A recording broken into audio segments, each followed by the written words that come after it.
de nous avoir permis ce congrès et nous attendons impatiemment vos questions lors de la session de questions-réponses. Merci. Merci encore une fois à l'honorable Mandela. Nous allons progressivement vers la fin de ce premier panel. Il nous reste encore 2 petites interventions. Nous allons cette fois-ci appeler Mfumu Nkusu.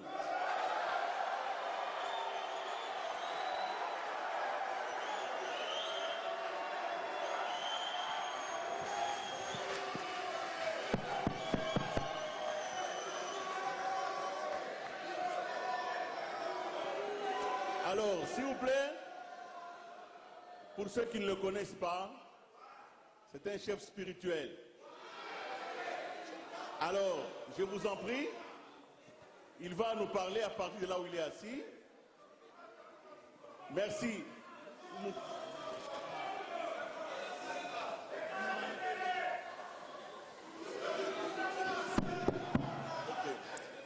Matondo mingi mbote na bino bande kopé bilenge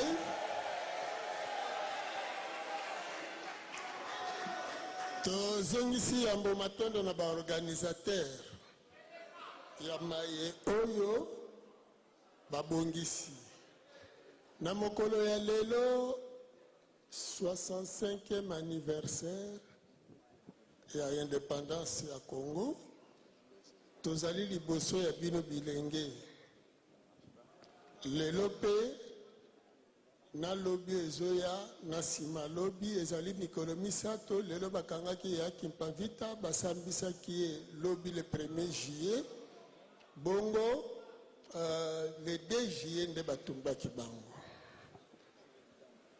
bilenge jeunesse d'étudiants lobi ezali bino kasi esengeli toyeba bandeko banso baleki balobi basusu balobi tolamusa conscience ezali kolala bamosusu balobi panafricanisme ezali kolala elingi koloba soki moto alali oyo azala kolamuka nde alamusaka moto alali. Alors bino jeunesse lelo boza kotala mokili ndenge ezali kotala mokili boza komona malamu ete Europe économie na ye na technologie Asie économie na technologie Moyen-Orient pe économie na technologie mais biso na Afrique économie ezate économie ezate technologie eza komonana te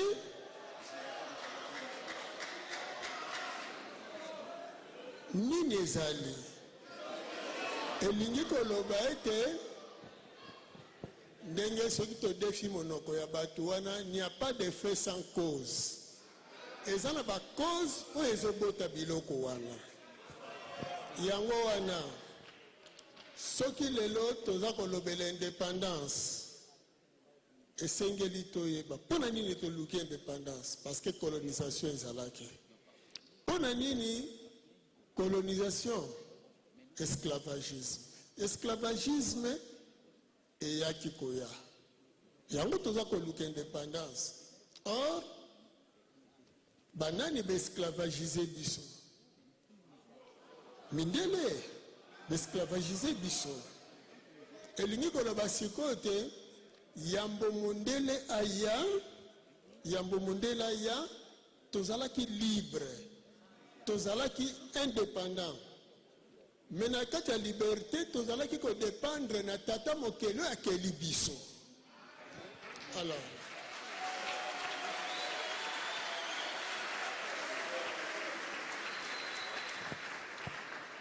biso tozali œuvre ya tata mokeli tozali na mabele oyo ezali riche koleka mabele nyonso ya mokili.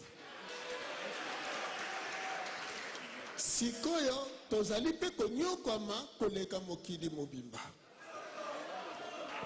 yango tolingi toloba na bino bilenge bino nde mbongwana tokoki toloba tolobi kasi soki yo elenge bozwi mikano te bino bilenge te Afrique ya lobi ekomitika te basakanela yango ekomitika te bamonela yango kasi bakomonela biso lisusu te ntango nini ntango oyo bino bilenge bokososola ete biso bayindo soki bandeko wana nyonso bazali lolenge bazali spiritualité na bango ndakisa spiritualité chrétienne et faire développer Europe spiritualité bouddhiste et faire développer l'asiatique, spiritualité islamique ou arabique et développer, et ça pour faire développer l'arabe. Alors, les Africains, ils ont la spiritualité, ils ont talandenge tozali. Oui.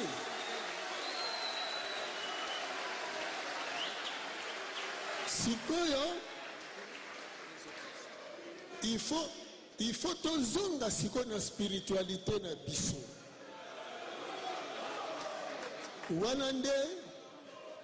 Wanande kolingisa mayele oyo ebungaki ezonga. Alors poto sosola bilenge boyeba boye na tango tozali esengeli toyeba période tozali ko traverser touti wapi tokomi wapi toza kokende wapi tango toza koloba ete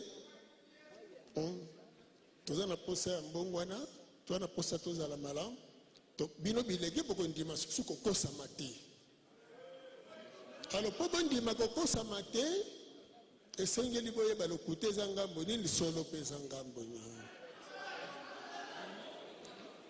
bandeko bilenge yambo nanu bo hérité bizaleli ya bandeko baye batangaka pe lokola bino babengamaka baétudiant élite intellectuelle wana esali mosala oyo tozosala lelo tozomona afrique ya bato batangi mais afrique ezonyokwama mpona nini botangi te na mateya ya leadership mais botangi mateya ya subordination moni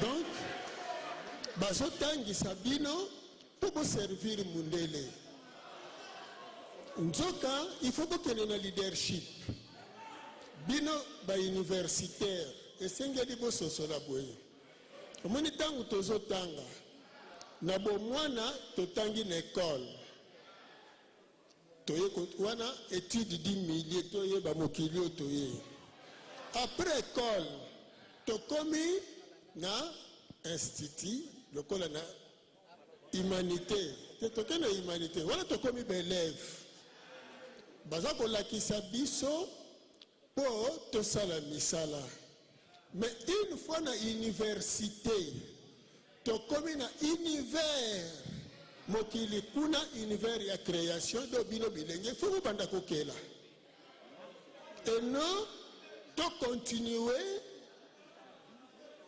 batangisaka biso ndakisa awa tozolobela rôle ya spiritualité na kati na bino po bososola mpona nini tolobi na bino bozonga na oyo ya bino bétudiant futur ya lobi outi élève batangisi yo mécanique pour réparer motuka mais okomi na université ozo continuer kozala mécanicien non il faut so komi na université il faut que la motuka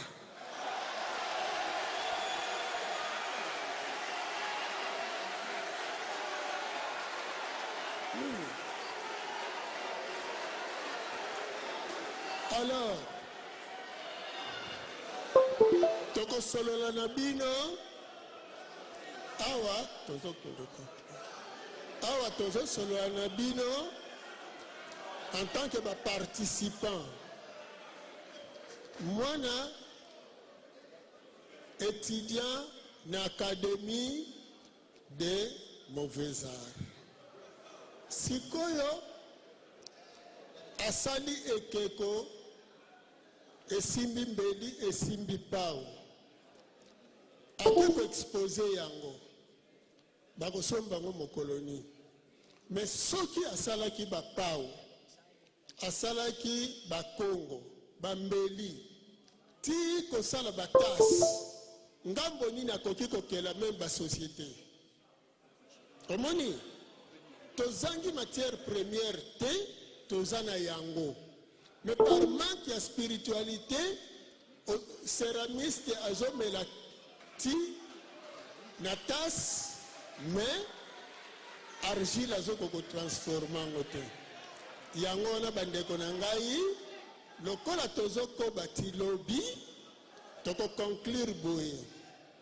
esclavagisme eyelaki biso à partir ya niongo oyo tozalaki nango sikoyo niongo na biso tobandi kofuta yango kobanda 1491 ti 1921 niongo ekokaki kosuka wana sikoyo soki tose resoude na bokoko na biso oyo mfumuki mbangu sikoyo awalongo mfumuki mbangu bayeli biso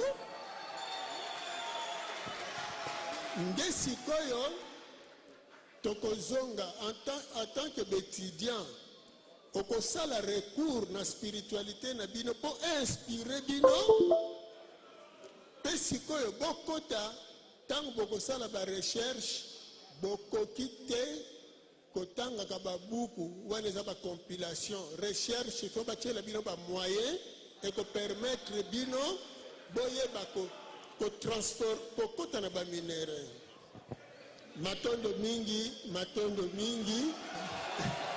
ngonga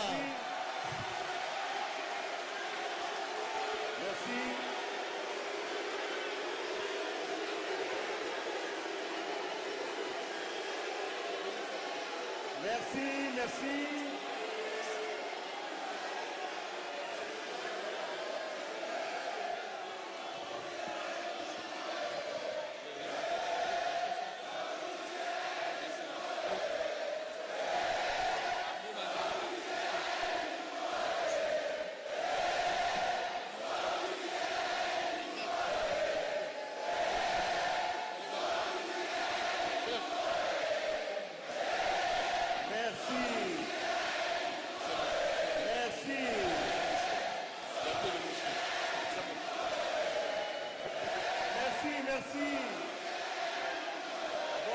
Voilà, je vous ai entendu.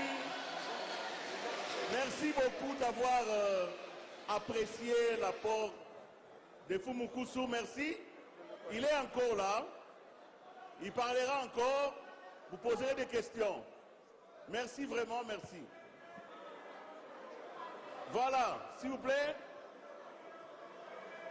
Merci, chers camarades.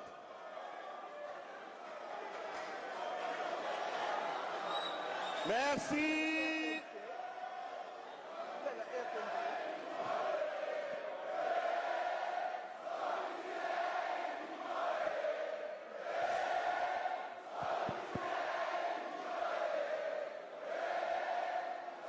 Merci. Super.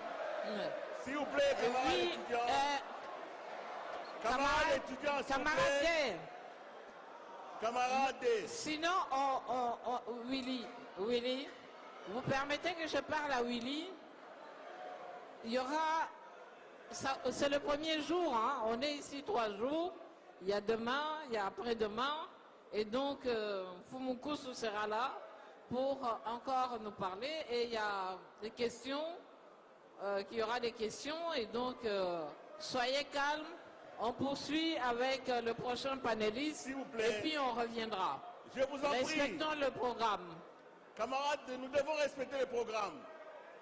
S'il vous plaît.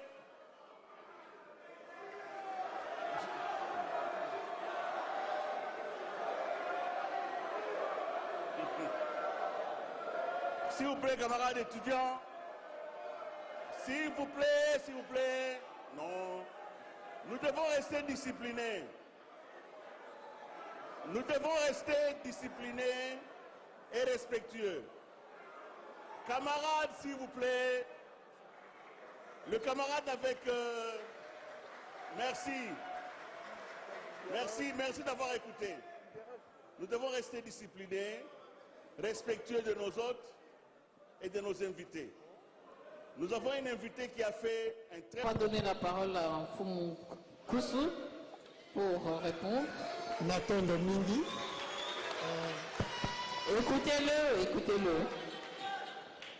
Nathan Domingi, pona motuna pe ande kopoto bakisa biyano.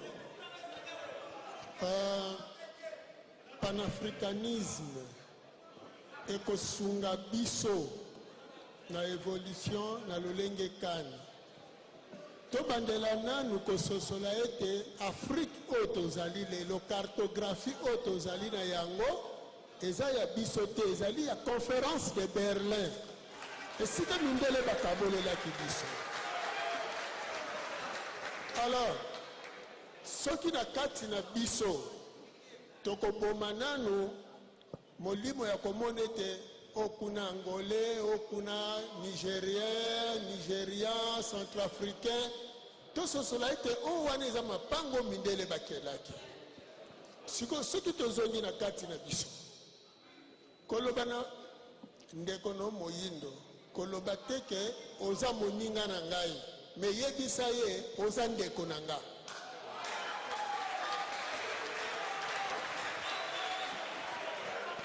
Alors, évolution ekoyaka tango nini? Tango batu bazoyokana, tolingi tosala eloko moko po tokende liboso.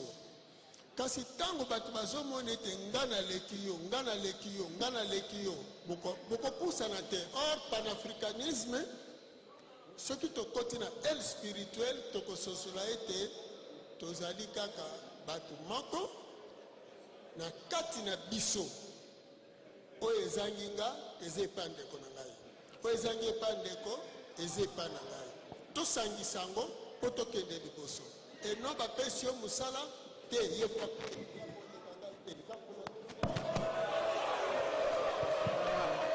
matondo mingi. Merci beaucoup. Ndewana, on va terminer, Willy, juste... on va terminer. Honorable Mandela, 2 minutes. 2 minutes de réponse. 2 minutes. 2 minutes. On va terminer. Our spiritual leader just touched on a critical point. Notre chef spirituel religieux vient de toucher un point important, which was about statehood, which was imposed on us as Africans by the Berlin Conference. Qui est justement les racines ou les configurations des États que nous avons qui ont été justement imposés par les colonisateurs qui étaient venus en Afrique. And has therefore forced us to speak about the unity of Congo, the unity of South Africa, the unity of Ethiopia, whereas we are one people, Africans. Alors c'est ce qui nous pousse justement à parler des différences des peuples, par exemple, qui sont en Éthiopie, qui sont au Congo, qui sont dans d'autres pays, alors que normalement nous sommes un seul peuple, il n'y a pas de différence. And in terms of engaging with Pan-Africanism, we should be asking the question, when do we start decolonizing Africa and dismantling the Berlin Conference, which brought about the borders that we currently sit with? Alors en termes de panafricanisme, en tant que panafricains, nous devons savoir comment nous décoloniser ou décoloniser ce qui a été imposé comme configuration de la conférence de Berlin et où nous pouvons justement refaire les choses pour que nous puissions avancer. This is the challenge that is squarely resting on young people today. Et c'est ça le défi qui s'impose sur pratiquement chaque jeune aujourd'hui.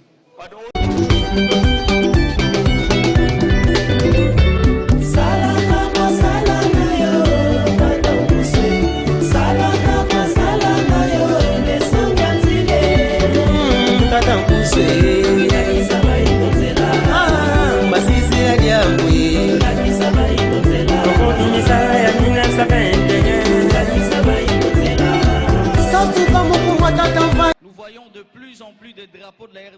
dénonçant l'agression et le génocide. Le président Mandela a insisté sur le fait que tant qu'il y aura un seul être humain qui souffre quelque part dans le monde, notre combat sera loin d'être terminé. Merci beaucoup. Merci beaucoup pour vos applaudissements. Nous nous acheminons à la fin de ce panel de cet après-midi.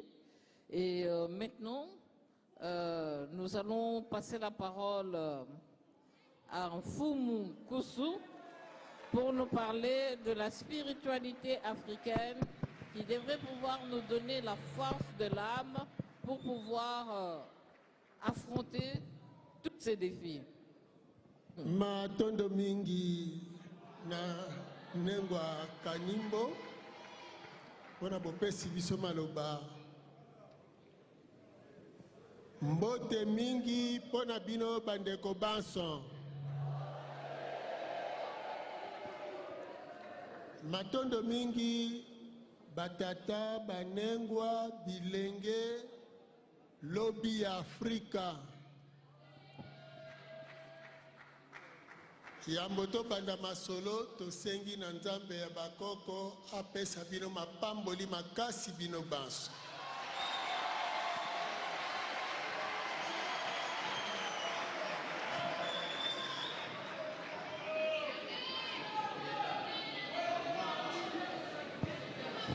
Na lolenge wana bandeko balobi kasi tozwi mituna ya ndeko Sungu balobi nini pende esali boye na kote spirituel pe toleka lisusu koloba nini tosengeli koyeba yango tokaboli na biteni mibale tozwi eteni ya molimo pe eteni ya mosuni po toyeba esika tozali lokola mokili ekomi en pleine mutation nini tosengeli tosala pe toyeba kasi toyoka nano ete pasi nyonso oyo tozoyoka kolela nyonso oyo esika ewutaka pe ewuta bayebaka bolaka Afrique na conférence de Berlin nde bazali na base ya makambo nyonso toza kolelela nde na ntina wana boyoka maye babongisa mpo na biso na ngambo ya religion pe na ngambo ya politique soki motangi bokoki kotangela biso yambo discours ya roi Léopold II baye mpe bakozala na yango posa na élément sonore bokutani na Vuvamu télévision.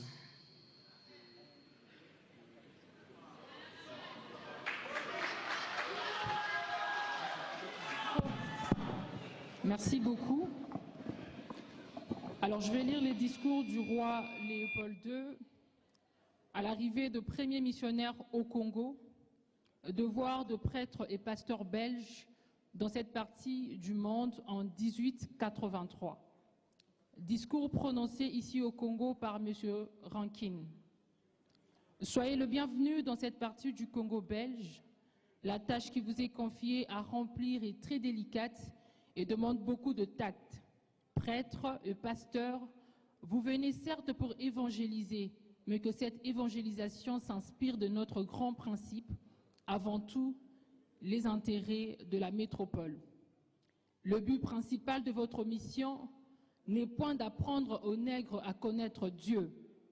Ils le connaissent déjà depuis leurs ancêtres. Ils parlent et se soumettent à Zambi, à Mpungu, à Vidimukulu, Mungu, à Congo, Nzakomba et que sais-je encore. Ils savent que tuer, voler, coucher avec la femme d'autrui, calomnier, insulter sont des mauvais actes, ayant le courage de l'avouer.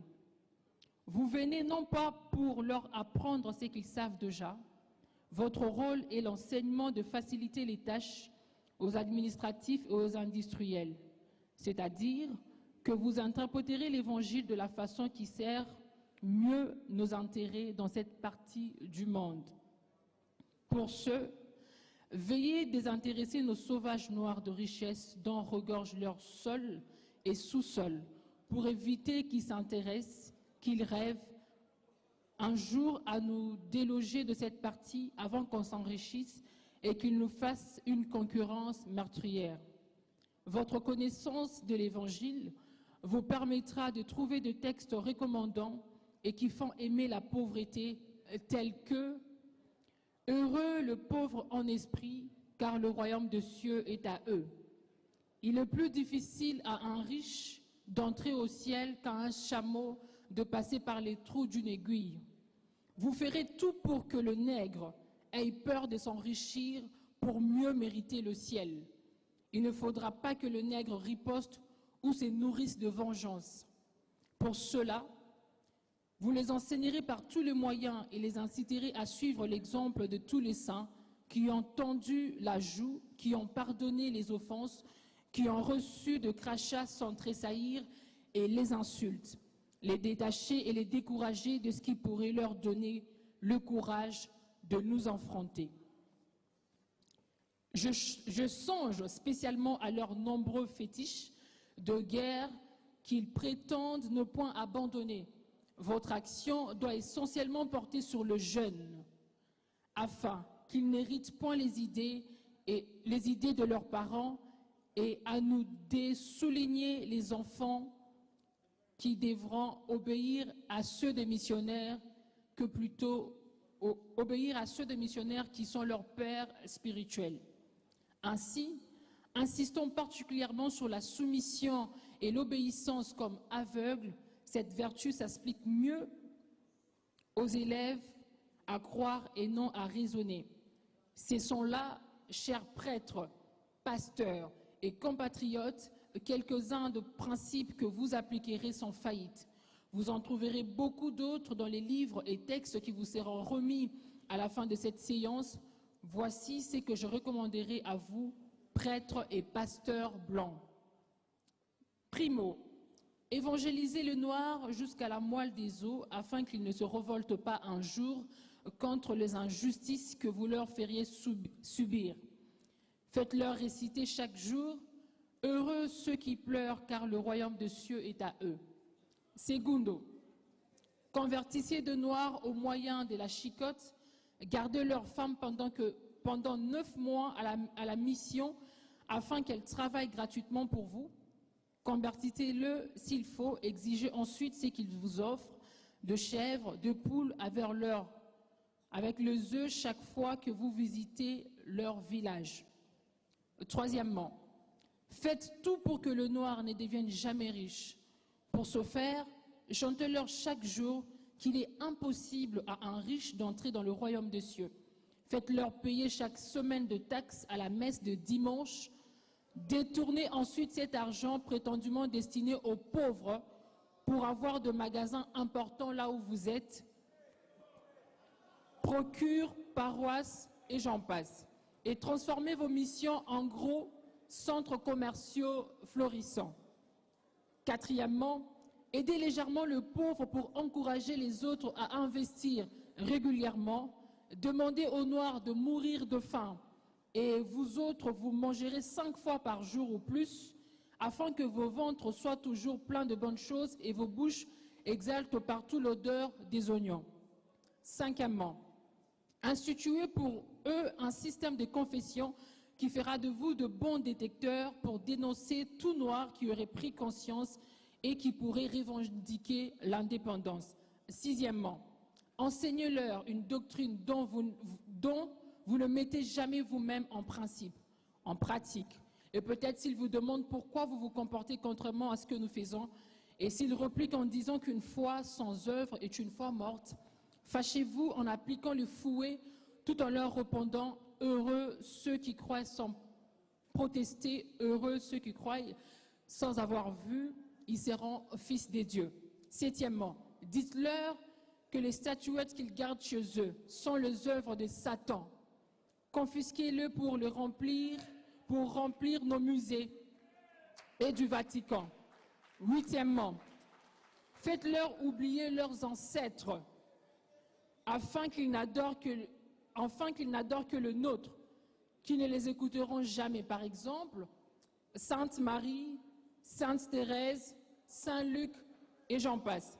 Faites-le attendre dans la pauvreté le Sauveur Jésus-Christ qui ne viendra jamais pour eux. Neuvièmement, faites-les prier en mettant à genoux comme punition et obligez-les à réciter de prières par chapelet 10 fois ou plus. 10e, ne présentez jamais une chaise à un noir qui vient vous voir. Donnez-lui tout au plus une cigarette. Ne l'invitez pas à dîner ensemble avec vous, même s'il tue une poule chaque fois que vous arrivez chez lui. 11e, considérez le noir comme de petits enfants que vous tromperez même après l'indépendance. Exigez qu'il vous appelle mon père.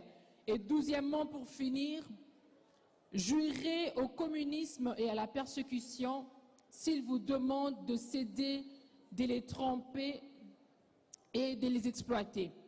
Fait à Bruxelles le 12 janvier 1883 pour la colonie du Congo belge, signé Léopold II, roi de Belge. Merci. Voilà. Matondo Avec mingi, ça, un commentaire? Oui. matondo mingi, sikoyo wana nangamba ba religieux. Toke siko na complot o basaleli bamboka na biso na aile politique pe esika nini batiaka biso. Botanga charte de l'impérialisme nengwa na biso. Charte de l'impérialisme. La commission constitutionnelle ayant siégé dans une capitale du monde du 18 juin au 3 juillet 1888 a proposé ce qui suit. Tous les impérialistes du monde par référendum constitutionnel organisé le 25 août 1888 ont adopté 2 points. Préambule.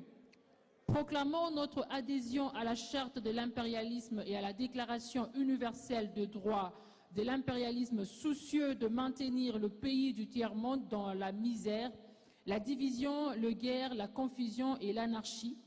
Affirmons notre détermination politique, économique, sociale et culturelle de nos pays en vue de mieux les exploiter et les piller. Nous, impérialistes du monde, inconscients de nos responsabilités devant Dieu, déclarant solennellement adopté par la présente charte. 2 points. Titre 1. Section 1. Disposition générale. Article 1er.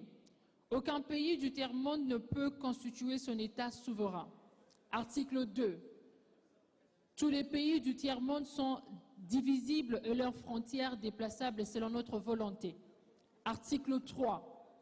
Notre devise, diviser pour mieux régner, conquérir, exploiter, piller pour remplir nos banques, pour faire d'elles les plus puissantes du monde.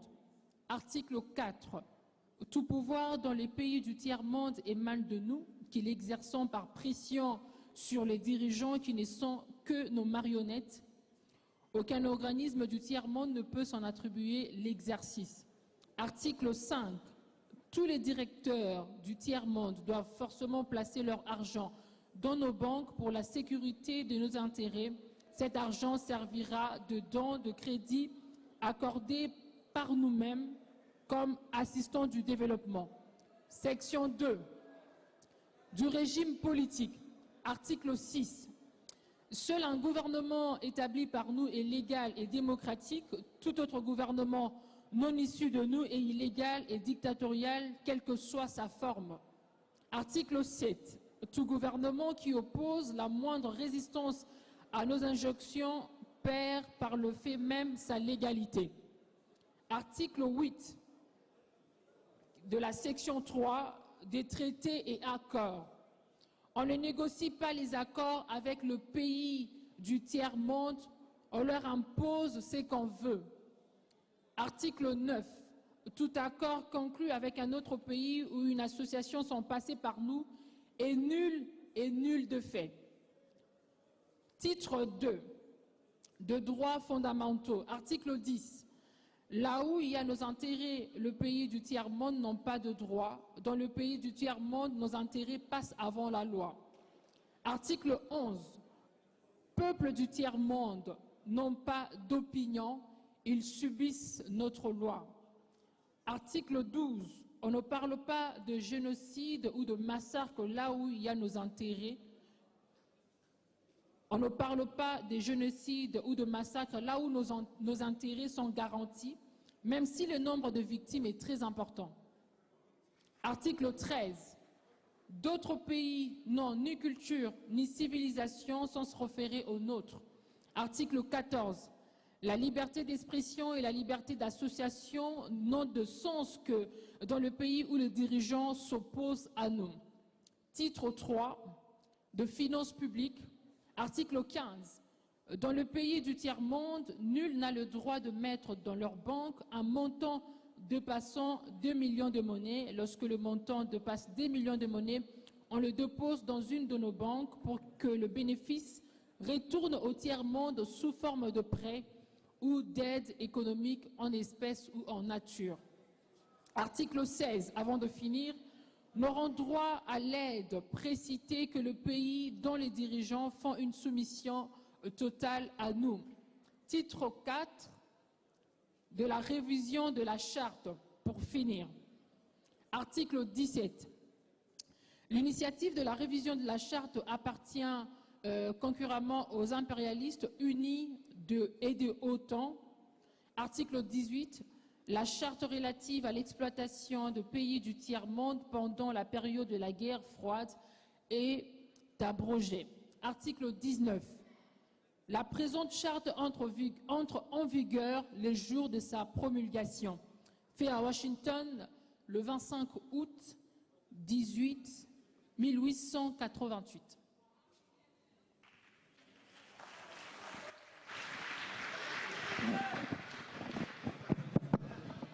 William, nous avons terminé le panel de cet après-midi.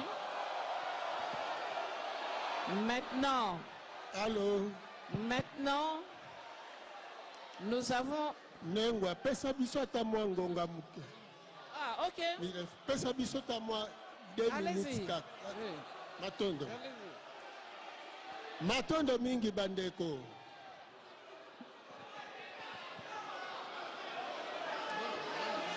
Bon, kimia potokoba. Ah, bolobi 30 minutes, matondo. Bako pesa.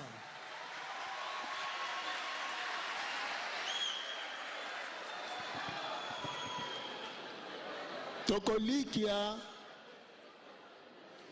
ndenge batangi charte impérialisme tolandi nesika moko balobi bakoki koloba ta génocide te to massacre te bisika o bentere na bango ezali. Bandeko na ngai bilenge tango nyonso bandeko baleki koloba pe totala nanu mokili bilenge na biso lobi na bino eza en danger soki tokokamata mikano ya mbongwana te na eleko oyo yango tolingi tolimbola bitumba ya Rwanda communauté internationale aya kasi toyebaka nanu te bitumba ngo ndenge balimboli ebandi na 94 kasi nzoka convoitise ya Congo baminere na yango depuis bato wana baya Jean Scram asotoproclamaka président de la République démocratique du Congo na 1967 na Bukavu likolo ya bomengo na biso oyo ezali awa ntango toza kolobela ete bapoliticien tobalana na religion na spiritualité na biso pamba te wuta kaka relation ekatanaka le 3 mai 1491 na baptême ya Rwanzinganku azwi prénom ya Jean Ier tokoti mbala moko na esclavagisme spirituel oyo esalaki ke politique ezangi bokasi finalité babandi ko exporter biso kokende na Amérique bilenge bosimba boye baye bakende na Amérique ezalaki basali bilanga te ba grand savant oya biso Pour ceux qui mindele bayaki awa, ba proclamer royaume Congo royaume. Ceux qui ba kutango ezala epa ba sauvage, balinga ko proclamer ngo royaume te. Mais tu vas proclamer royaume, c'est qui veut dire ba monaki roi, ba moni pe gouvernement, ba moni te bazala qui très bien organisé, scientifiquement, spirituellement, et politiquement. Et Bogota l'évolution, il y a technologie. Et kolikaka depuis exportation tolobela ndenge wana ya kokumba besclave dont tolobaba indo na Amérique bango de bake ko développer technologie kuna oyo mindele ba bimeli ba maître et tes inventions na bango ndakisa moteur matondo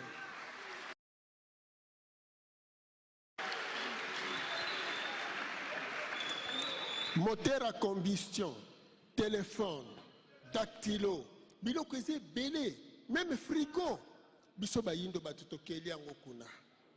Awa kaka appareil cellulaire toso salela. Te Samsung mutauti kokela on ba patenté na 1970 kala mingi te.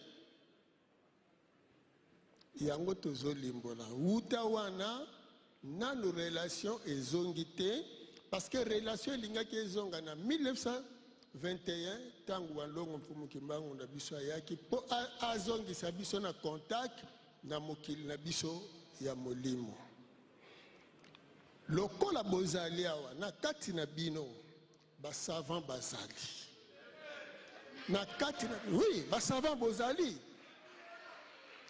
na kati na bino nde batu boko développer Congo pe Afrique ya lobby awa balobi Congo eza gâchette mais boye ba peke Congo soka azali gâchette azali pe la plus belle fille du monde na kati ya kozala la plus belle fille du monde yeba malamu kobala ekozala pasi parce que bescro ya toutes sortes bakoyela yo bakisi banganga maloba makambo ebele moni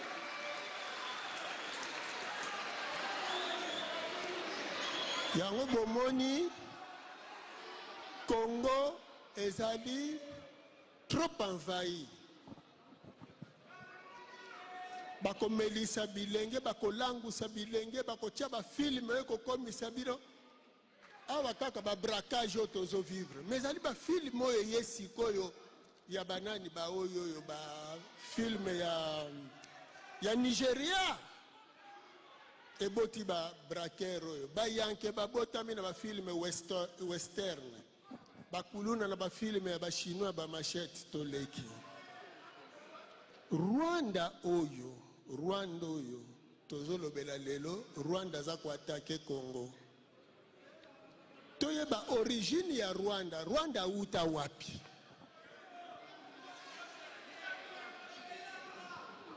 Rwanda ezalaka ba entité ya Allemagne tango Allemagne azwaka tango bakabolaka na conférence de Berlin ye Rwanda ezalaki ba entité annexe ya Tanganyika oyo komi Tanzanie lelo Rwanda na conférence de Berlin azalaka te tango sikoyo tobundi guerre mondiale na 40-45 basoda na biso ya force publique oyo bazalaki kosala na ngambo ya colonie belge na bitumba ndenge babundaki bakei bakoti na Zambie babotoli Zambie do Tanganyika le Rwanda na maboko ya Allemand tina ili ya Zanzibar sikoyo tango boyokaka babalabala ndakisa Kitega Kabambare Itaga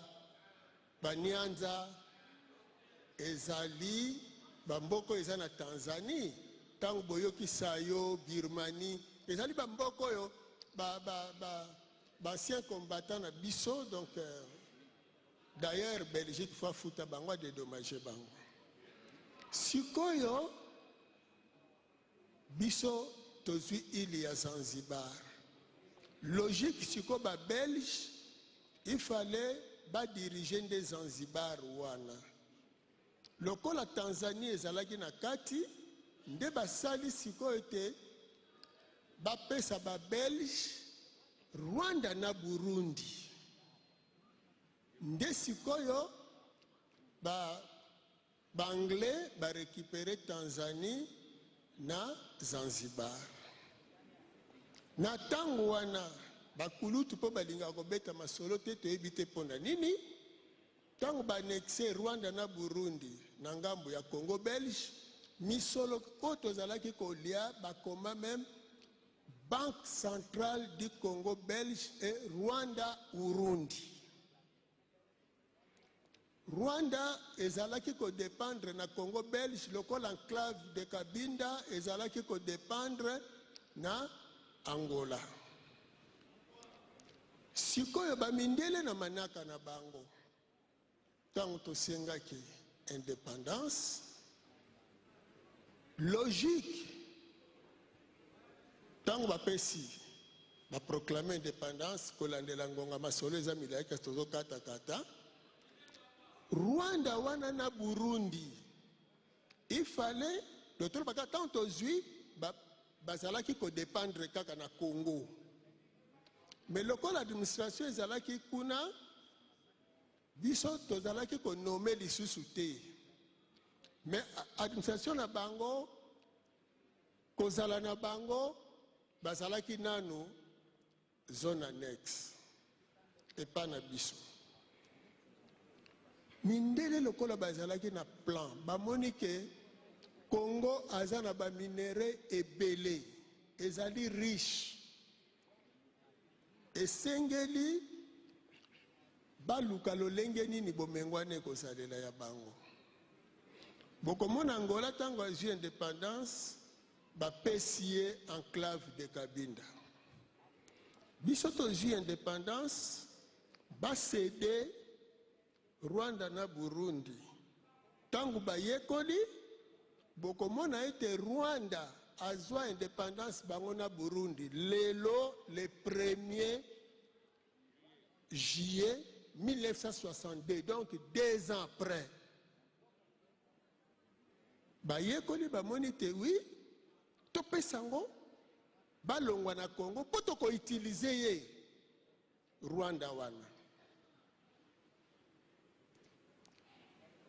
Pona nini 94 na niveau ya commerce international ya matière première diamant mutezalaki kodonda na ba période ya année 70. Nde bokomona entre tuerie, oui, eza guerre ten Angola, mais entre tuerie ya bayindo entre MPLA na UNITA pendant 25 ans. Kuna na Angola, pona diamant. Alors, pona bango, bakoki te koya ko négocier ndenge charte impérialisme elobi, bako négocier na ba dirigeante. Bango fo bakela kaka likambo ya mafuta nzoi na batu. Baye na moto, bapelisi moto, banzoi bakufi bango bazwi mafuta nzoi.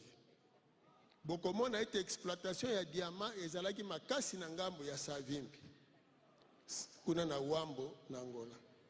Mais Savimbi akozwa mandoki wapi?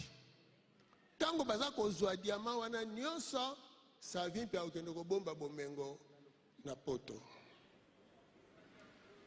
Tango ngala ya diamant ekiti ngala ya coltan eye. Pona makambo etali ba satellite, ba appareil cellulaire. À part coltan, tozana castérite, tozana ba lithium, ba minéraux belé. Bemeroi banani émeraude. O eza cher, eza rare. Sikoyo batoyo basali manaka. Lokola Mobutu azalaki ko bloquer, il faut balongola Mobutu, babongola makambo. Na plan ya babanya mulenge, nde ba utiliser, balinga ba utiliser Biarimana. Lokola Biarimana boyaka, nde tina baboma bango na ndandaye ya Burundi. Mais batu baboma a Biarimana, eza ba français, na mission turquoise ezalaki kuna. Sima ko boma a Biarimana, nde sikoyo tango pasteur Bizimungu Yambakota ba créer conflit to bengango tribal entre ba Hutu na ba Tutsi. pour permettre bango bakota siko na Congo bavanda na ba zone minière wana malamu nde bakotisa batu wana bakota na bamandoki na biloko nyonso pour epesaka prétexte na Rwanda ke akoya kolanda batu na ye wana pour ba créer zone wana zone tampon pe zone rouge nanu na 92 bapesi Congo Zaire lero wana embargo ya minduki ça nazo conclure ndelo lenge wana matondo ndelo lenge wana lelo Rwanda totala kaka Rwanda telemi azwa mandoki aya kobundisa RDC akobandela wapi makasi wana zana ngote munoko wana azotia parce que mama na ya bomba minase communauté internationale donc pour te conclure toko condamné mutu soki abomi bakokange na revolver na ye association de malfaiteurs ezali awa Rwanda a exécutaka maye ya communauté internationale wana b'impérialiste sikoyo il faut to s'attaquer na ye Rwanda na communauté internationale po makambo wana esila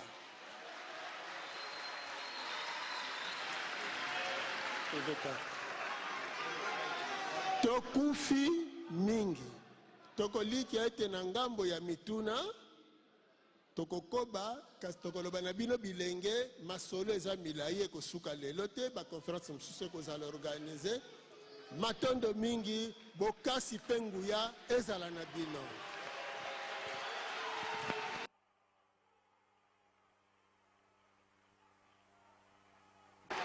Le micro. Le panel.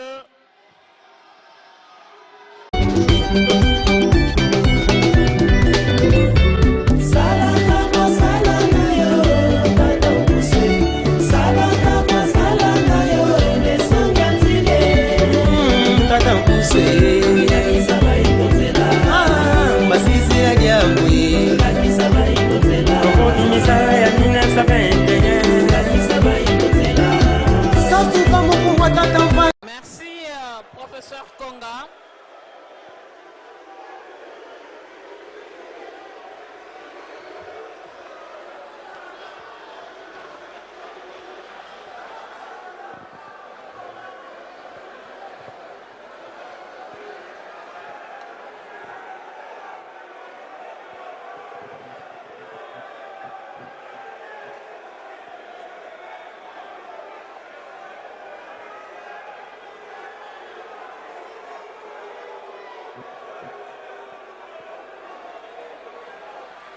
Alors, il y a deux questions qui ont été posées à Mfumu Nkusu. Que faire? Quelle religion pour se connecter avec Dieu afin de construire le développement du continent? Quel est le lien entre le panafricanisme et la spiritualité africaine? Mfumu Nkusu, vous avez la parole. Matondo mingi mbote bilenge pe babianga mibanso yambo ya biso kozwa maloba pe koyanola na mituna tosengi na organisation tolobelaki Mbuta Lumumba lelo le 2 juillet tolobeli makambo ya bokangi eteyelo le 2 juillet kasi totiki 319e année ya héroïsme ya makasi ya Kimpavita liboso ya baloposo pembe mpona kobatela bosolo batundaki bango le 2 juillet 1706 nde tokosenga soki tokoki na mpe kotelema na kobetela yaki mpavita maboko.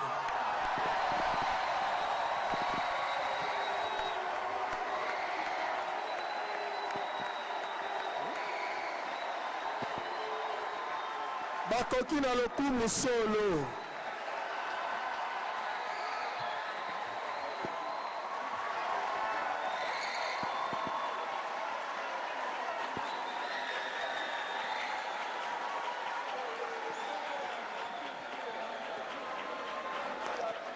Matondo tokoki kovanda.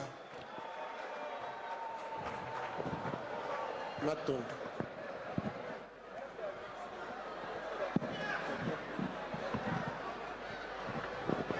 Matondo mingi soki pe kimia ekoki kozala.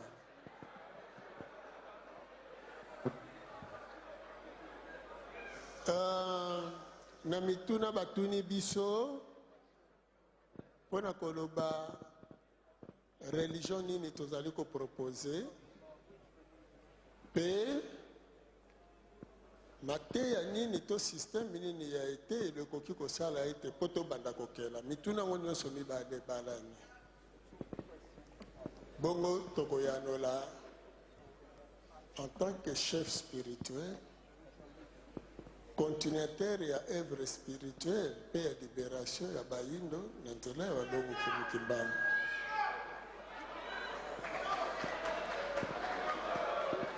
Matondo. Tokoyanola tobandi na boye.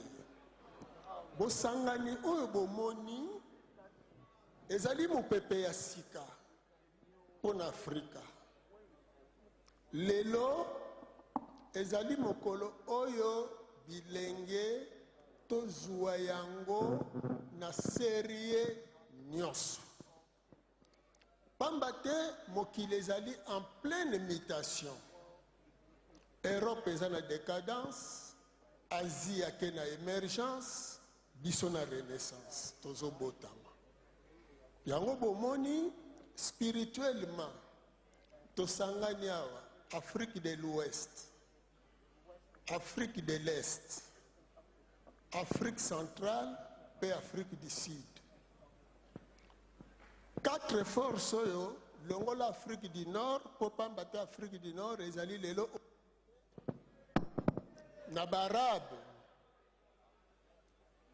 awa tozolobela sikoyo Afrique subsaharienne biso nde tozo subir humiliation ya makasi na kati ya mokili biso nde totikali nsima ya barasi nyonso alors que tozali continent oyo ezali plus riche koleka bato banso mais biso bahabitant bapauvre mpona nini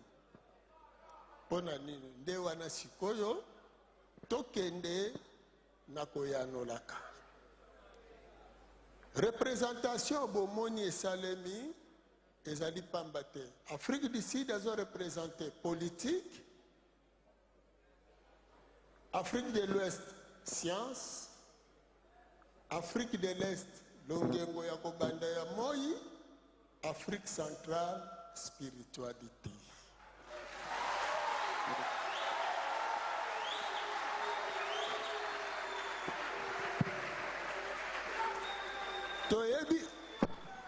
Toyebi ete na tango nyonso tolobelaka spiritualité tokutanaka na bakokoso mpe na mabako kasi bosangani oyo sukisa mpe banda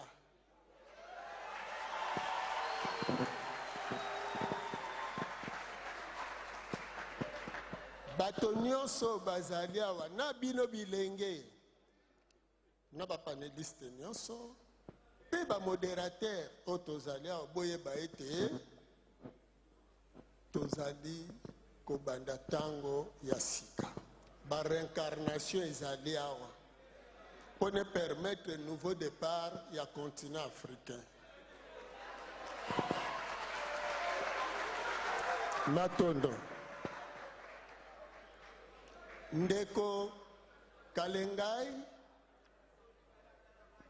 na ba modérateur na biso ndeko Kalengai apesaki tina ya koloba étudiant de bandaki le 2 mai kasi ezalaki liboso étudiant opprimé de lokola des opprimés. Donc elingi eloba toboyi tozala lisusu baopprimé. Sikoyo totambola mpona nini biso tobetaka sete bino bozoboya bamosusu kasi bino bilenge bino bauniversitaire élite intellectuelle oyo ekokela biye tozali na biango posa bobelelaka ntango nyonso étudiant de bolobaka nini camarade de bongo bino bacamarade bolikambo te tokende na slogan na bino camarade de camarade de sans esprit sans esprit ok totelemi wana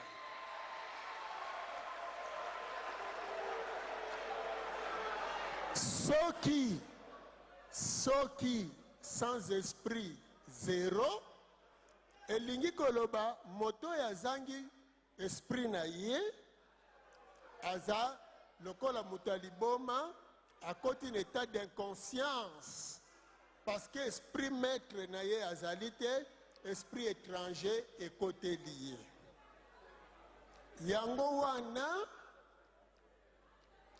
moto aliboma elembo ne eza sali te mpe kolia na fulu état d'inconscience akelaka eloko te atikali kaka bongo consommateur ya nyonso sans conscience. Alors tango bétudiant bazoloba camarade de sans esprit zéro siko tobandi étape ya sika avec esprit conscience éveillée.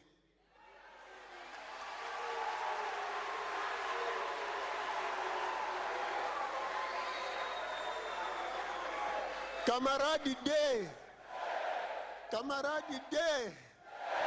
sans esprit, avec esprit,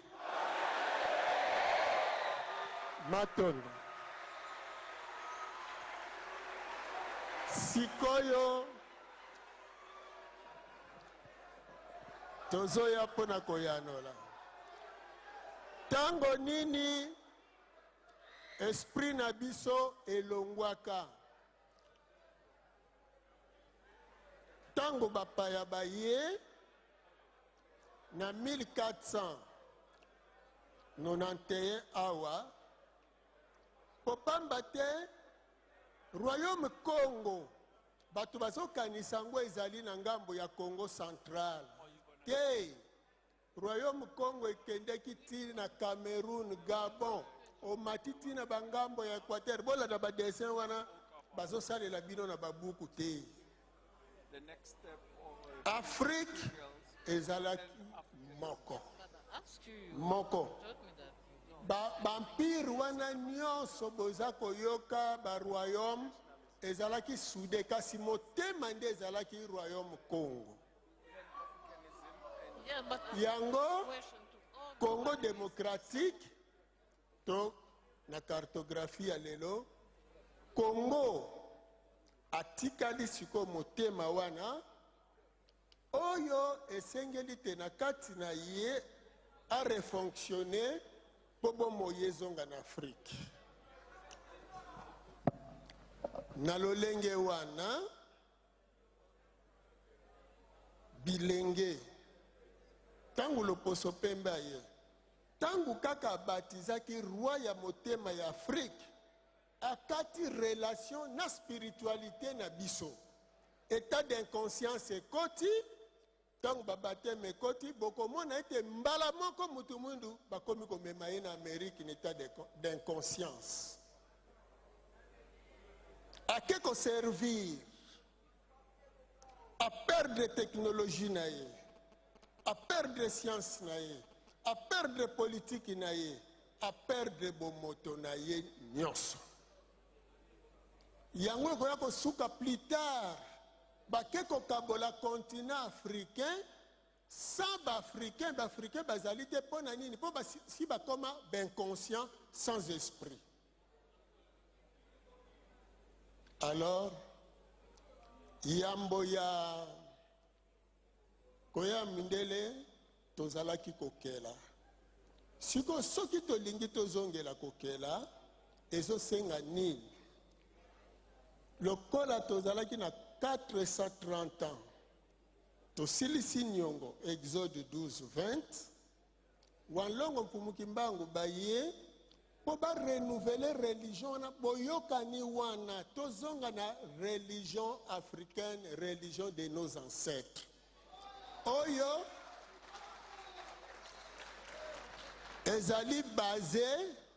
ezali basé na loi ya création to loi de la nature pour comprendre comment est-ce que la nature a fonctionné avec esprit âme africain tokokela parce que si on a science sans conscience et lingi koloba science sans l'écho donc sans connaissance partenaire esprit l'intelligence foueza la nakati na yo pona okela or pona kokela baso imiter kaka nature toso imiter nature omoni avion ndeke omoni motuka mpunda omoni bwatu libata nyonso alors bakoko na biso bazala kosala sikoyo nini tosala na lelo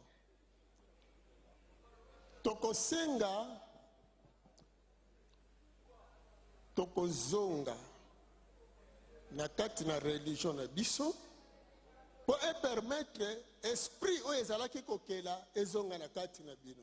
Alors relation na monde spirituel parce que mayele nyonso eza na mokili ya molimo ekoya kolata bino nde ekolingisa boye ete tokosenga siko système éducatif na kati ya kobongwana na yango na libala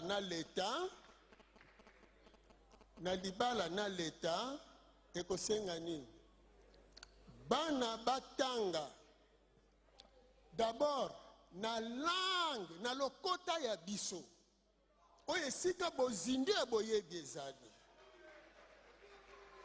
po pamba te ekozala inconcevant komona mutu mba mosu atangi mpe klase molai po ameli na ntongo ale fufu to loso na ngombe na midi lokola ale lipa ameli tite na lipa na midi alobi je n'ai pas déjeuné jusqu'à ce moment parce que azomona déjeuner ezali lipa na te déjeuner eza kaka kolongola nzala il faut totangisa bana na biso boyebi ezali te argile ezali destiné na bikeko te argile ezali destiné na kosala baoutil de travail académie des mauvais arts ekozala te oui soki de beaux arts mais tososola boye bolimbisi tozokende po toclôturer bana ya ista il faut batiela bango ba moyen possible pe balakisa bango non seulement kozala ingénieur na mécanique mais bosala nyonso pona kokela ba moteur pe biloko alors pona yango accès na ba minerai transformation ya ba minerai acier ebimaka na nini lolenge wana donc l'état azali na responsabilité munene na libala na religion parce que ba recommandation tokopesa bino étude fongola bongo il faut otanga po okoma responsable ya bomoi na yo tokoki komonaka kaka richesse mpe so balobi diamant mais richesse nzambe akeli richesse ebele soki oloni nguba moko ekobota ebele soki siko boloni banguba na spiritualité ekosunga biso na kati ya panafricanisme. Un panafricain to panafricaniste akoki te kondima kovanda na fulu aliaka bisuka dendo kuna bale dendo. Akoki te kondima babwakelaka biso biye bilongo bani te. Alors, ezala ba politicien, ba africaniste, tout le monde, mécanicien, nani, professeur, appui spirituel, ndeza ko accompagner esprit na yo tango ozo kanisa, monde spirituel na yo esunga yo, yango ko pesa yo force ya kokela pe ya ko appuyer nyoso o ezali. Yango wana religion kasi yango te matondo tant que tolobi religion de nos ancêtres, religion africaine basée sur le kimbangisme authentique.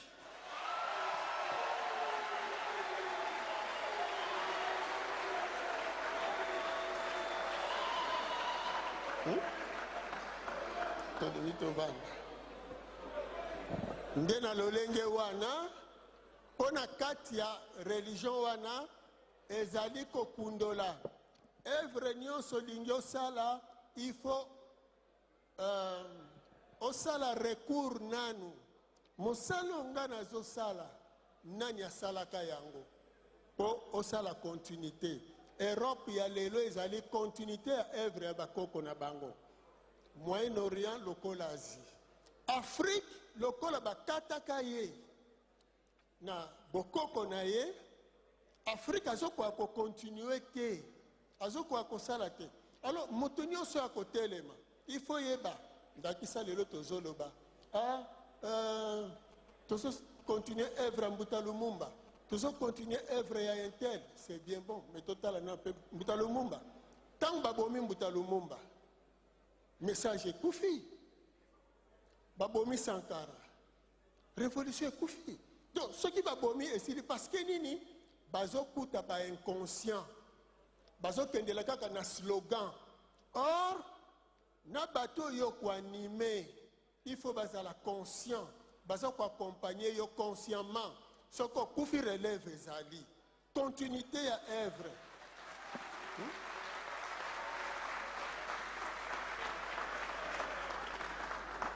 Alors, ote tozonga lisusu na bokoko tolata mangwanda. Est-ce que bakoko na biso batambolaki na mangwanda wana lokuta mundele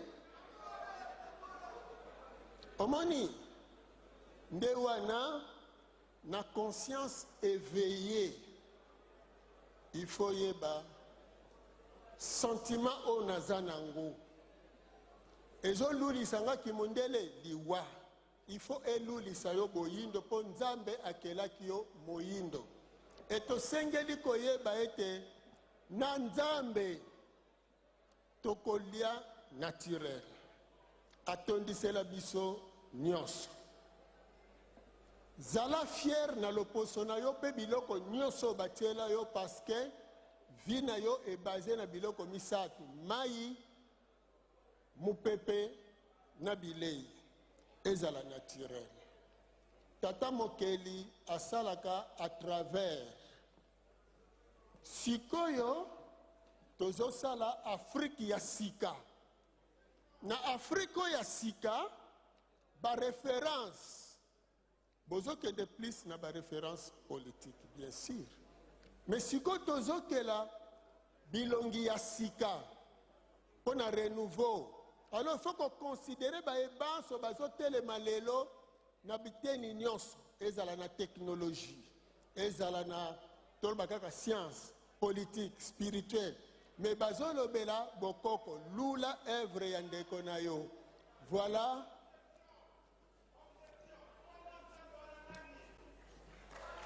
Balobi kombo ya nzambe matondo mingi tokoliki a ete tango Tata Mokeli azalaki ko se révéler na bato banso pona biso bayindo fumuwamba mpungu tulendo.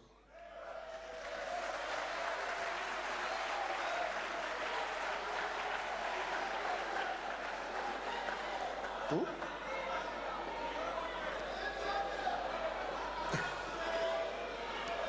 na minoko bazo benga Mungu mvidi mukulu maweja nangila mvidi mukulu bankambwa kasi oya kangi pona biso baso na nzela ya wanlongo mfumuki mbangu na biso angitukulo masiba lulendo alunu fumu wamba mpungu tulendo.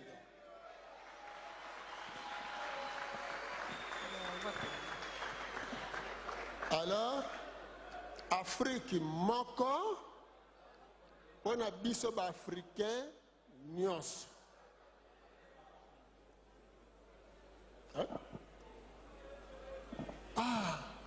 Na bongo na bandi ba recommandation to pesi ba jeune auto prise en charge bo misunga to sungana mais religion africaine ezali prêt ya ko sunga bino ba jeune na domaine scientifique. Ba politicien na domaine politique pe ba spirituel mosusu na domaine spirituel ba révolutionnaire na domaine na bino nyonso matondo.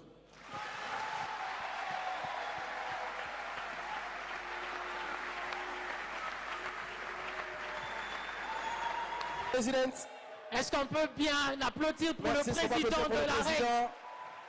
L'appel au sursaut a été lancé. Exactement. Beaucoup And d'émotions. for Opera from the World, we hope that you heard the clear message from the President. Merci infiniment, Président. Thank you so much for these powerful words. Merci, merci. Un infiniment. discours très émouvant. Exactement. L'appel au sursaut a été lancé. Il est temps que les jeunes s'élèvent. Exactement. Il est temps qu'on se réveille. C'était donc les congrès panafricains pour un éveil patriotique. Il est temps que l'éveil patriotique soit dans l'âme de tout Congolais, surtout de tout jeune présent. Alors on va prendre l'hymne national. Oui, bien sûr. Alors, Euphrasie, il y eut un matin, il y eut un soir, et ce fut la clôture du congrès panafricain. Mais on va finir, chers jeunes, écoutez, s'il vous plaît. S'il vous plaît. Camarades, écoutons. On va finir de la plus belle des manières qui puisse exister en tant que Congolais et patriotes. Tozo silisana hymne national, mais na langue na biso na lingala. Alors, Isaac faudra bien mentionner, s'il vous plaît. Écoutons, s'il vous plaît. Aninga na biso ya likolo boyoka. Toleki 3 journées awa, d'accord? Et à la fin, on a prévu un cocktail. Voilà. Calmez-vous, nous sommes déjà en train de finir. Après hymne national, Tozo Silisa, Makambu Nyonso, Boz à la précédé. On va réseauter juste dans le hall. Et pour les personnes qui sont encore là, il y a un film qui est diffusé juste là à gauche, De l'autre côté, au bien Petit sûr. Théâtre. Vous pouvez aller suivre et continuer votre journée. On va prendre l'hymne national. Bien sûr. Alors nous allons inviter ici Bana et Thélo qui vont nous faire l'hymne national En lingala. en lingala avant de clôturer. Est-ce qu'on peut tous se lever? On peut tous se lever, s'il vous plaît. Totez les mains, on est déjà à la fin. Est-ce qu'on peut se lever? Merci à tous pour votre participation, pour l'énergie, pour la force. Le panafricanisme, c'est aussi ça. Merci. C'est aussi ça, c'est votre... Etelo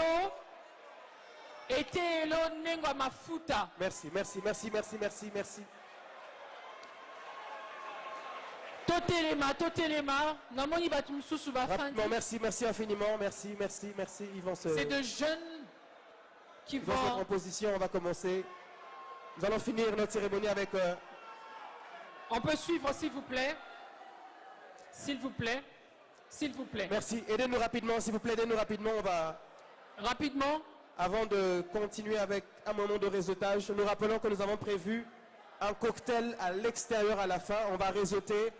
Nous aurons les invités. Et puis, il y a certaines surprises qui vont se passer quelque part dans la salle là-bas. Pour les amis qui sont en haut. Et je pense que la technique est prête. Juste après l'hymne national, il faudra éteindre les lumières. Juste après l'hymne national, il faudra éteindre les lumières. Pour une dernière Les surprise. techniciens du centre culturel, juste après l'hymne national, il faudra éteindre les lumières. On va signer cette activité.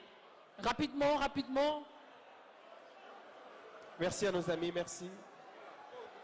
Baza bilenge ya basi pe mibali oyo bakoyemba hymne national na munoko na biso na lingala. dans l'une de nos langues nationales, il faudrait rappeler, puisque nous avons 4 langues nationales, donc ils vont chanter en lingala spécialement, mais c'est l'une des langues nationales. Exactement. Voilà. Alors s'il vous plaît, chers amis, vu le caractère officiel, est-ce qu'on peut respecter l'hymne national? Nous faisons silence pour l'hymne national. Telema mwana Congo, moko mibale. Telema mwana Congo, tosangani na pasi, tosangani na bokasi pona bosomi. Lokola elongi, elumba makala, pona yango tokamata lolenge, malamu na kinya batwanguya, na mosala, tokotonga mboka kitoko, koleka na kinya mwana mboka, yemba, yemba lokumu na bino bosangani, nalalenga kumisa, endele nayo ya tina ya bosomi, Kongo. Epambwama, ya bakoko, mboka, elingama, tokotongisa yango mpe tokobatela monene na yango, mokolo motuku misato na sanza ya motoba, mokolo mwa moi ya kinya, mokolo mwa lokumu, sala na ndemeleke, mokolo mwa lokumu, elandai ya koso, itokotikela bakitani na biso, Merci beaucoup, le temps a été donné. Fièrement congolais. Que ça, bien que ça, bien que ça, On va bien que ça. éteindre les lumières. On va éteindre les lumières rapidement. Les lumières, les lumières, les lumières.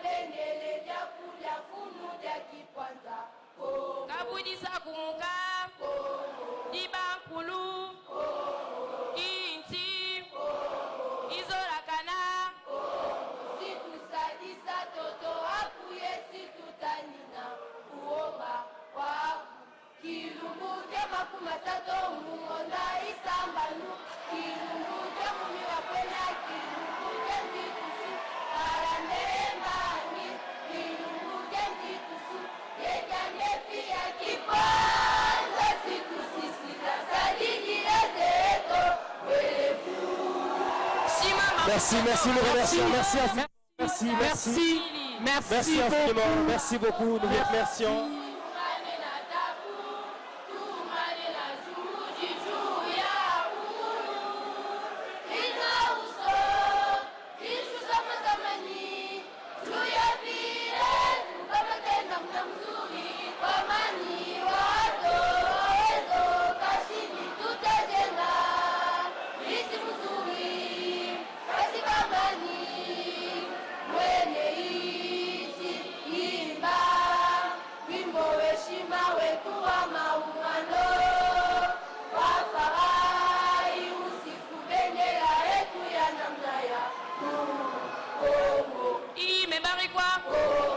Ya mababu, inchi, imependwa, tutaijaza na uchunga unene wake, tarehe 13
Chibenesha, Chabakabwa, Chitunga, Chinangibwa, Yetuja Yeni Kulama, Murena, Rabu, Chitukuja Makumia Sadomu, Isambomu, Chitukuja Munoa Mugole, Chitukuja Lumu, Chikalamu Tajiki, Chitukuja Lumu, Yeshishida Jajishika Beni Chikashide,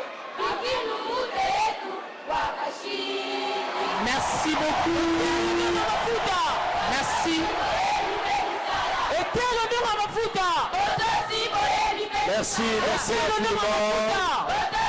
Merci. Merci pour la bonté aussi. Merci, merci Théodore Mafuta, merci. Est-ce qu'on peut allumer nos torches? On peut allumer nos torches? Est-ce qu'on peut allumer nos torches? Je vais inviter les panélistes. Merci, alors chaque jeune, oui, on invite les panélistes. Chaque jeune, Pélisse à torche, Pélisse à torche, allumez vos torches, tout le monde. Est-ce qu'on peut allumer nos torches? Sans qu'on a la chance, on va finir en beauté. On peut allumer nos torches? On va tous allumer nos torches. Les panélistes aussi peuvent s'avancer jusque-là. Allumons nos torches. Centre culturel, assurez-vous d'éteindre les lampes, s'il vous plaît. Est-ce qu'on peut allumer nos torches? C'est juste pour quelques minutes. On va tous allumer nos torches. Merci. Balancez torches, balancez torches, balancez torches. Waouh! Qu'est-ce que c'est beau! Mesdames et messieurs, c'est ainsi que nous clôturons le congrès panafricain. Mais avec un slogan. Des jeunes. On va faire un slogan. Nous avons eu Isaac, nous avons eu Kémy Séba. Nous avons eu qui d'autre comme panélistes? Nous avons eu Nkosi Mandela. Nous avons eu le professeur Floribert. Nous avons eu Fumu Nkusu. Nous avons eu le professeur Luzolo Bambi. Nous avons eu le professeur Joséphine qui, justement, et nous avons eu Christian Sung. Évidemment, et le prénom. Est-ce qu'on peut balancer nos torches? Les slogans est juste simple. Il est très simple. Jeunesse panafricaine. J'ai vu. Vous allez répondre, il est temps de nous écrire notre histoire autrement. Aujourd'hui autrement. On peut remettre le micro à tous les panélistes, s'il vous plaît. On va dire ensemble, on va dire tous ensemble. Ensemble, jeunesse panafricaine, il est temps d'écrire notre histoire autrement. Et je voudrais qu'il le fasse tour à tour. On commence par le professeur. On va finir par Kémy Séba. Voilà, ça va aller comme ça. Et Fumu Nkusu. Allez-y, le slogan est simple. Jeunesse panafricaine, il est temps d'écrire notre histoire autrement. Okay. On y va. Jeunesse africaine, il est temps d'écrire notre histoire autrement. Vous pouvez, s'il vous plaît, quand il dit jeunesse panafricaine, vous répondez, il est temps d'écrire notre histoire autrement 3 fois. Allez-y. Jeunesse africaine, il est temps d'écrire notre histoire autrement. Jeunesse africaine, il est temps d'écrire notre histoire autrement. Et jeunesse africaine, il est temps d'écrire notre histoire autrement. On va prendre, on va parler en anglais. En anglais, on y va. In English. Balancez torche, balancez torche. Centre culturel, Bokanga, lumière, oh et alicolo, s'il vous plaît. Balancez torche. Let's go. Yes. Jeunesse panafricaine. Autrement. Jeunesse panafricaine. Jeunesse panafricaine. Ingeta. Merci, on va le faire en anglais. On peut le faire en anglais. We can do it en in anglais, English. En anglais, in English. We can do it in English. It is time to write our story differently. Ils vont le faire, faites-nous confiance. Yes. Trust us.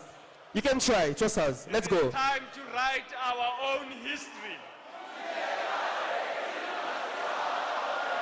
It is time to write our own history. It is time to write our own history. On va prendre le dernier. Balancez torche, balancez torche, balancez torche. Fumu, voilà, Fumu Nkusu.